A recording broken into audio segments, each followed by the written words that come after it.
말씀을 맡은 자로 서기라는 제목으로 하나님의 말씀 함께 나누도록 하겠습니다. 말씀을 맡은 사람들이 있었습니다. 구약 시대에는 선지자들과 제사장들이 그런 사람들이었습니다. 그리고 예수님 시대에는 서기관들과 제사장들이 그 역할을 맡았습니다. 그러다가 사도 시대 이후에는 이 모든 예수님의 제자들, 예수님을 따르기로 한 사람들이 말씀을 맡았습니다. 중세를 지나는 동안에는 사제들에게만 허락되었을 때도 있었습니다. 그러다가 종교개혁 이후에는 다시 모든 그리스도의 사람들에게 이 말씀이 맡겨졌습니다. 어떤 이는 목사요, 어떤 이는 교사요, 어떤 이는 구역장과 같은 소그룹 리더요, 또 어떤 이들은 자녀를 믿음으로 양육하고자 하는 부모로 하나님의 말씀이 맡겨졌습니다. 무엇보다 모든 예수님의 제자들은 복음 전도자이기 때문에 하나님의 말씀이 맡겨졌습니다. 오늘 본문은 에스겔이 하나님의 선지자로 부르심을 받았을 때 이 하나님의 말씀이 에스겔에게 맡겨지는 장면을 담고 있습니다. 에스겔 전체를 보자면 에스겔이 전하는 이 말씀이 하나님으로부터 온 것이다 라는 것을 확증하기 위해서 이 에스겔 서두의 장면을 담고 있는 것입니다. 그리고 오늘날 우리에게는 우리가 에스겔과 같이 말씀을 맡은 자로 어떻게 세워져 가는지를 보여주는 말씀으로 이해할 수가 있겠습니다. 하나님의 말씀을 맡은 자로서 또 나에게 주시는 말씀으로 오늘 본문을 함께 보기를 원합니다. 첫 번째 메시지예요. 하나님께서 우리에게 말씀을 주시면 입을 벌려서 내 속에 채워야 한다라는 거예요. 하나님께서 하나님의 사람을 세우실 때에 먼저 하나님의 말씀을 그에게 주십니다. 하나님의 사람을 세우실 때는 반드시 먼저 말씀을 주신다라는 거예요. 에스겔의 소명이 언제 시작되었느냐? 제가 토요일날 말씀을 전할 때 에스겔서 1, 2, 3장이 에스겔의 소명장이다 그렇게 말씀을 드렸어요. 1장은 에스겔과 하나님이 대면하는 장면이에요. 그리고 2장과 3장은 에스겔이 하나님의 말씀을 받는 장면이에요. 우리가 지금 3장을 읽었는데 에스겔이 선지자로 언제 세워지느냐? 말씀을 받은 이 장면부터 선지자로 세워지는 거예요. 하나님의 말씀을 받는 순간부터 그 소명이 시작되는 거예요.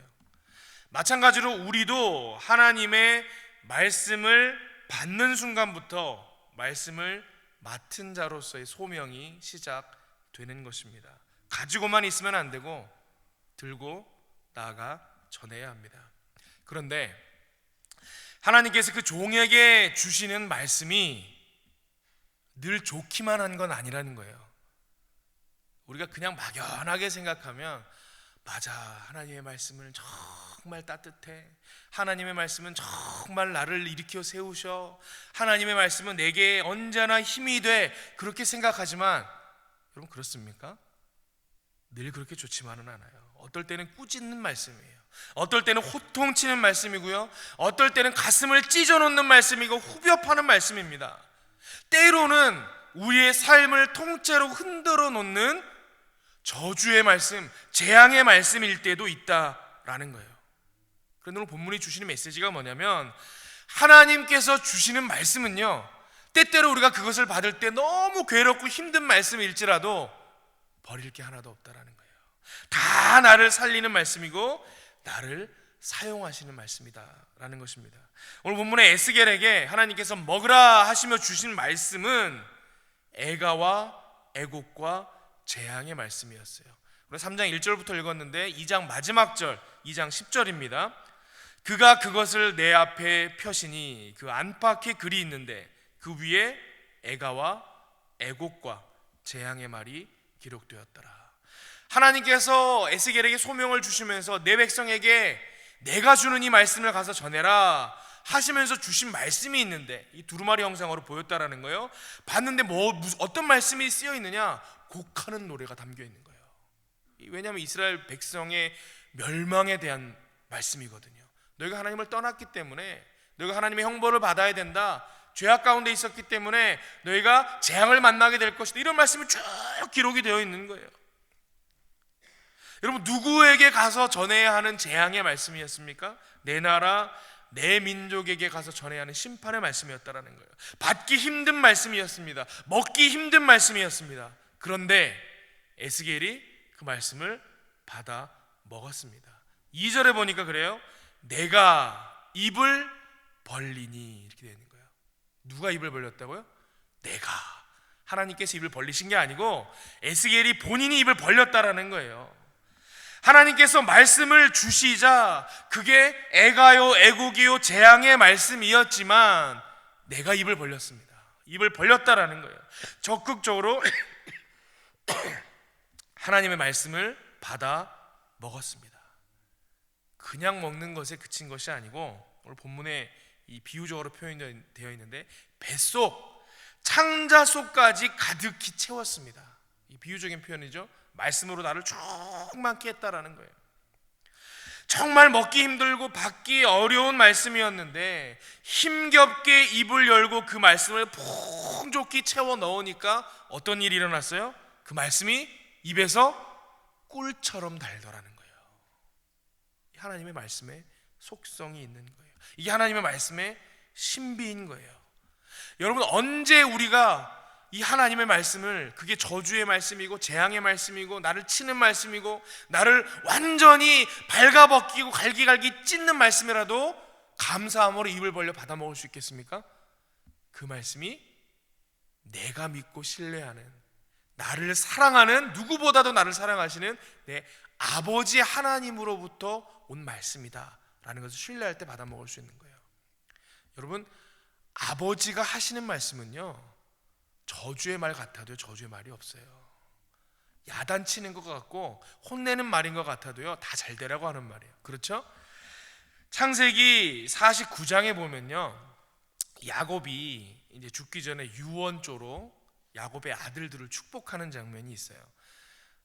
여러분, 야곱의 축복이란 노래 아시죠? 너는 담장 너머로 뻗은 나무, 이런 찬양이 있잖아요. 그게 이제 야곱이 12아들들에 대해서 쭉 축복할 때 하나하나 나열한 것 중에 요셉에게 해당하는 가사가 그 말을 가지고 찬양을 만든 게 그 야곱의 축복이라는 노래예요.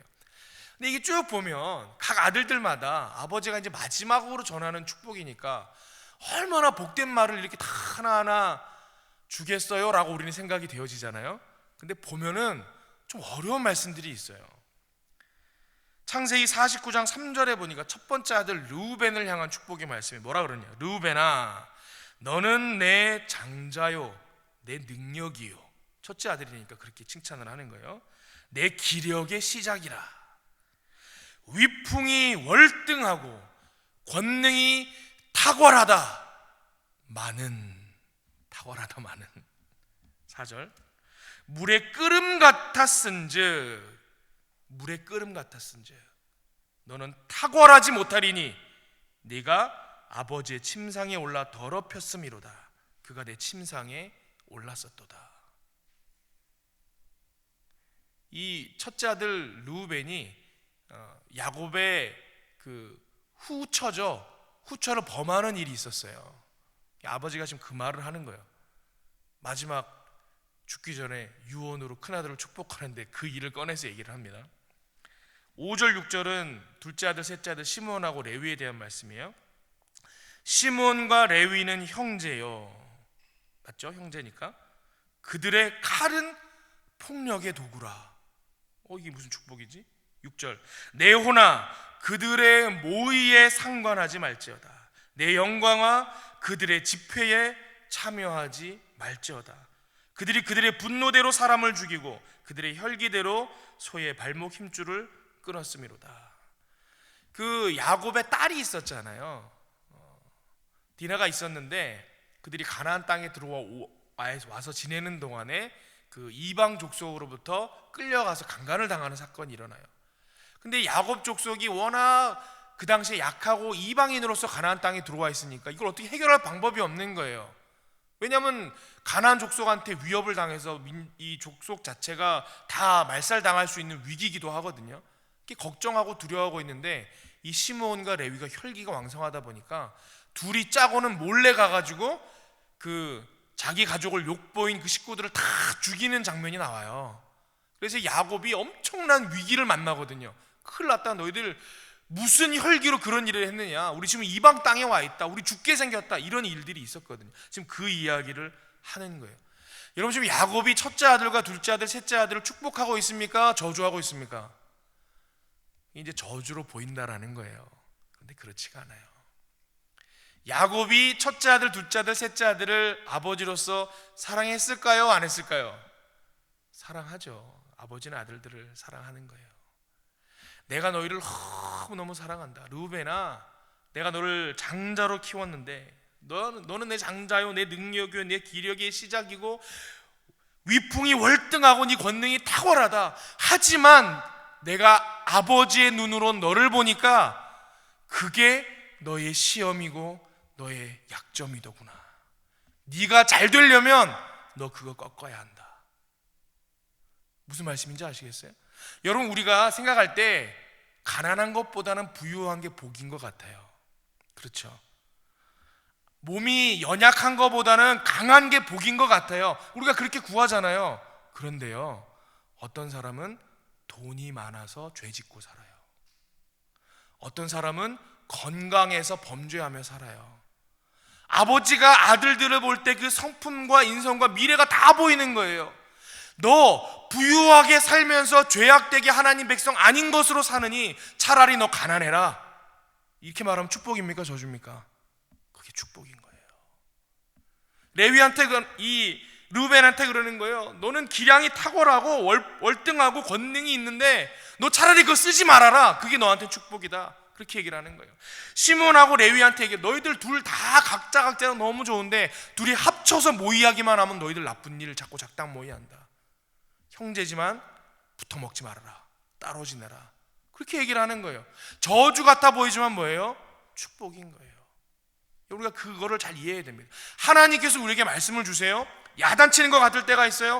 혼내는 것 같을 때가 있어요. 우리를 너무 고통스럽게 하고 우리를 괴롭게 하는 말씀을 우리에게 주실 때가 있어요. 근데 그게 저주일 수 있습니까? 사랑하는 아버지가 주시는 말씀인데 저주일 수가 있어요? 그렇지 않다라는 거예요. 언제나 나를 나보다 더 잘하시는 아버지께서 나를 살리는 말씀으로 주시는 거다라는 거예요. 하나님의 말씀이 당장에는 쓰고 고통스러워 보여도 결국은 우리를 살리는 말씀인 줄 믿으시고 말씀을 주실 때 에스겔과 같이 입을 크게 벌려 하나님의 말씀을 내 속까지 풍성하게 채우는 저와 여러분들 되시길 바랍니다. 두 번째 메시지예요. 하나님께서 말씀을 주실 때는요, 감당할 능력도 같이 주신다라는 거예요. 오늘 본문에 보니까 이 말씀을 전할 대상에 대한 표현이 나와요. 이스라엘 백성에게 이 애가와 애곡과 재앙의 말씀을 전해야 되는데 그 이스라엘 백성이 어떤 백성이냐 하나님이 먼저 설명을 해주시는 거예요. 어떤 백성이냐면 두 가지 상징적인 이미지를 표현하는 거예요. 하나는 그들이 마치 이방 언어를 사용하는 자들 같을 것이다. 너랑 같은 나라 말을 쓰는데도 마치 다른 나라 사람인 것 마냥 말을 못 알아먹는 것처럼 얘기를 할 것이다. 그들이 반응할 것이다. 그렇게 얘기를 하는 거예요.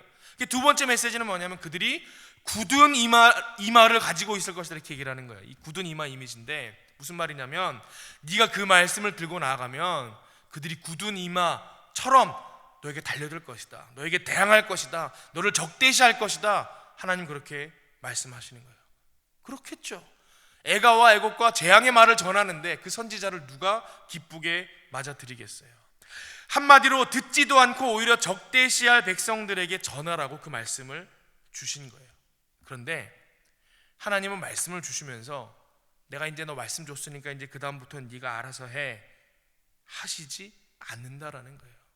우리야 하나님 말씀처럼 그들이 듣든지 아니 듣든지 전하겠지만 하나님은 하나님의 말씀을 그렇게 맡기실 때에 우리에게 그것을 감당할 능력 또한 주신다라는 거예요. 오늘 보면 7절에서 9절이에요. 그러나 이스라엘 족속은 이마가 굳고 마음이 굳어 너희 말을 듣고자 아니하리니 이는 내 말을 듣고자 아니함이니라. 보라, 내가 그들의 얼굴을 마주보도록 너의 얼굴을 굳게 하였고 그들의 이마를 마주보도록 너의 이마를 굳게 하였으되 너의 이마를 화석보다 굳은 금강석같이 하였으니 그들이 비록 반역하는 족속이라도 두려워하지 말며 그들의 얼굴을 무서워하지 말라 하시니라. 네가 가면 그들의 이마가 굳은 이마처럼 보일 거야. 걱정하지 마. 굳은 이마, 네 이마는 금강석 이마 만들어줄 거야. 걱정하지 마. 하나님께서 그렇게 말씀하고 계신 거예요. 여러분, 우리가 말씀을 맡은 자로 말씀을 전하며 살려고 마음 먹으면요, 반드시 경험하는 게 있어요. 뭐냐면 두려움이에요. 여러분, 제가 목회자로서 늘 말씀을 준비하지 않습니까? 말씀을 전하려고 하면요, 두려움이 있어요. 두려움이 있어요. 여러분이 전도대도 계신데 전도하려고 나가잖아요. 두려움이 있어요. 여기 부모님들 믿음으로, 신앙으로, 말씀으로 아이들 양육하고 이 아이들 지도하려고 그러면요, 전하기 전에 두려움이 있어요. 이 사람이 안 받으면 어떡하지? 마음에 어려움이 있으면 어떡하지? 대항함이 있으면 어떡하지? 그럼 구역장님들도 마찬가지고 다 마찬가지지 않습니까? 그런데요, 오늘 본문이 주시는 확신의 메시지가 뭐예요? 걱정하지 말라는 거예요. 두려워하지 말라는 거예요. 하나님께서 감당할 능력도 주신다라는 거예요. 믿음으로 담대히 맡기신 하나님의 말씀을 전하는 일에 순종하는 저와 여러분들 되시기를 바랍니다. 세 번째 메시지예요. 뭐냐? 하나님께서 말씀을 주실 때는 하나님의 마음을 우리에게 주신다라는 거예요. 이제 에스겔이 그 말씀을 맡자 하나님의 영이 그를 말씀을 전할 곳으로 환상 중에 옮겨가십니다. 그런데 그때 천사들의 찬송 소리가 막 들리는 거예요. 12절에 때에 주의 영이 나를 들어 올리시는데 내가 내 뒤에서 크게 울리는 소리를 들으니 찬송할지어다 여호와의 영광이 그의 처소로부터 나오는도다. 천사들이 막 노래를 하는 거예요. 하나님의 말씀이 주어지고 또 그 말씀을 순종하여 받아먹고 그 속까지 충만하게 채우는 일이 일어나자 천사들이 그 광경을 보며 이 모든 것이 하나님의 영광입니다, 이렇게 노래했다라는 거예요. 여러분, 말씀 사역은요, 영광스러운 사역입니다. 왜냐하면 말씀이 하나님이에요. 그래서 그 말씀을 전하는 일은 하나님의 임재를 그들에게 나타나게 하는 일이기 때문이에요. 여러분, 이 영광스러운 일을 감당하길 바랍니다. 그런데 더 중요한 것은 하나님께서 이 에스겔에게 어떤 마음을 주셨냐면 근심하고 분한 마음을 주셔서 감동하셨다라는 거예요. 14절에 주의 영이 나를 들어 올려 데리고 가시는데 내가 근심하고 분한 마음으로 가니 여호와의 권능이 힘있게 나를 감동시키더라. 하나님의 그 마음을 감동을 시켰는데 어떤 마음이 들기 시작했냐면 이제 하나님의 말씀을 맡아가지고 전할 백성 앞으로 가는데 그 마음에 갑자기 근심이 일고 분한 마음이 일더라는 거예요. 지금 그 마음이 누구의 마음이에요? 그 말씀을 전하려고 그 말씀을 주신 하나님의 마음인 거예요. 하나님의 백성이 죄악 가운데 있어서 하나님을 떠나 살게 됐어요. 이제 재앙을 받아야 돼요. 벌을 받아야 돼요. 그렇지 않으면 돌아오지 않을 것 같으니까 혼을 내야 돼요. 혼꾸녕을 내야 돼요. 근데 그 말을 하는 부모의 마음이 어때요? 분한 마음만 있어요? 안타까운 마음도 있고 근심하는 마음도 있는 거예요. 근데 그 마음이 고스란히 누구에게 심겨졌다고요? 에스겔에게 심겨진 거예요. 여러분, 말씀이 충만한 분들, 주변에 말씀이 충만한 분들 한번 보세요. 그 속에서 하나님의 성품이 경험되어집니다. 하나님의 사랑이 느껴지는 거예요. 하나님의 긍휼이 느껴지고 어떨 때는 하나님의 꿈과 설레임까지 그분을 통해서 느껴질 때가 있어요. 여러분, 우리가 신앙생활하면서 그런 기도할 때 있지 않습니까? 그런 마음 품을 때가 있지 않습니까? 하나님, 제게도 하나님의 마음을 좀 부어주세요. 저도 하나님처럼 느끼게 해주세요. 하나님이 경험하는 그 마음을 저도 품게 해주세요. 우리가 그런 기도할 때 있지 않습니까? 어떻게 하면 된다고요? 하나님의 말씀을 맡은 자로 살아가면 된다라는 거예요. 하나님의 말씀을 온전히 맡은 자 돼서 하나님의 성품과 하나님의 마음을 품는 저와 여러분들 되시기를 바랍니다. 오늘 말씀을 정리합니다. 하나님께서 우리 모두에게 말씀을 주셨어요. 어떻게 해야 돼요? 내 입을 벌려 받아 먹어야 돼요. 내 속까지 충만히 채워야 합니다.